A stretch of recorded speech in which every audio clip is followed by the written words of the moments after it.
എന്നാലും കല്യാണം കഴിഞ്ഞാൽ ഇങ്ങനെ മാറുമോ മക്കള്?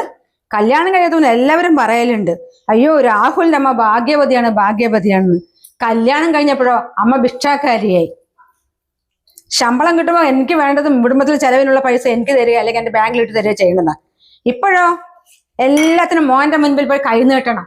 മോനെ മീൻ വാങ്ങാൻ പൈസ ആടാ, അരി വാങ്ങാൻ പൈസ ആടാ, പച്ചക്കറി വാങ്ങാൻ പൈസ ആടാ, പാല് വാങ്ങാൻ പൈസ ആടാ എന്ന് പറഞ്ഞിട്ട് അപ്പോഴോ ആ പെണ്ണിന്റെ മുൻപിൽ വെച്ച് പറയും, അമ്മയ്ക്ക് എന്തിനാ ദിവസം ഇങ്ങനെ പൈസ ചോദിക്കുന്നത്? 100 രൂപന്റെ മീൻ വാങ്ങാൻ പൈസ തരാൻ പറഞ്ഞാൽ ആകെ 50 രൂപ തന്നു. 50 രൂപയ്ക്ക് അയാൾ 1.5 മുറി മീനാ തന്നത്. ഇത് എന്താ കറി വെക്കുന്നത്? എന്നാൽ അവിടെ മീൻകറി ഇല്ലെങ്കിലോ, അയ്യോ മീൻകറി ഇല്ലെങ്കിൽ ഞങ്ങൾ ചോറ് വേണ്ട, ഞങ്ങൾ പുറത്തുപോയി ഭക്ഷണം കഴിക്കാം. ആ പുറത്തുപോയി ഭക്ഷണം കഴിക്കാൻ കുറച്ച് പൈസ ഉണ്ടെങ്കിൽ 100 രൂപ പോരെ മീൻ വാങ്ങിക്കാൻ? അതൊട്ട് തരില്ല, അതിന് വലിയ സങ്കടമാ. അതെങ്ങനെ? കല്യാണം കഴിഞ്ഞാൽ പിന്നെ അമ്മമാര് വേണ്ടാലോ, അവർക്ക് വേണം തോന്നി പുറത്തുപോയി ഭക്ഷണം കഴിക്കും, കുഴിമന്തി കഴിക്കും, ബിരിയാണി കഴിക്കും, ഒക്കെ കഴിക്കും. അമ്മമാര് എന്തെങ്കിലും ഒന്ന് വെച്ച് പച്ചക്കറിയോ അല്ലെങ്കിൽ പൈസ കെഞ്ചി 10-50 തരും. അയ്യോ നമ്മൾ എന്നാ പുറത്തൊക്കെ പോയി ബിരിയാണി കഴിക്കുകയാണെ, എന്റെ അമ്മയ്ക്ക് ഒരു പ്ലേറ്റ് ബിരിയാണി വാങ്ങിട്ട് ആ ചിന്തയൊന്നുമില്ല. നിങ്ങൾ വല്ല മുരിങ്ങയിലും പറിച്ച് കറി വെക്കി, അല്ലെങ്കിൽ പച്ചക്കായി പറിച്ച് കറി വെക്കി, അത് നിങ്ങൾക്ക് പോരെ, ഒരാളല്ലേ ഉള്ളൂ, കഴിഞ്ഞു. വല്ലാത്ത മക്കളപ്പാ.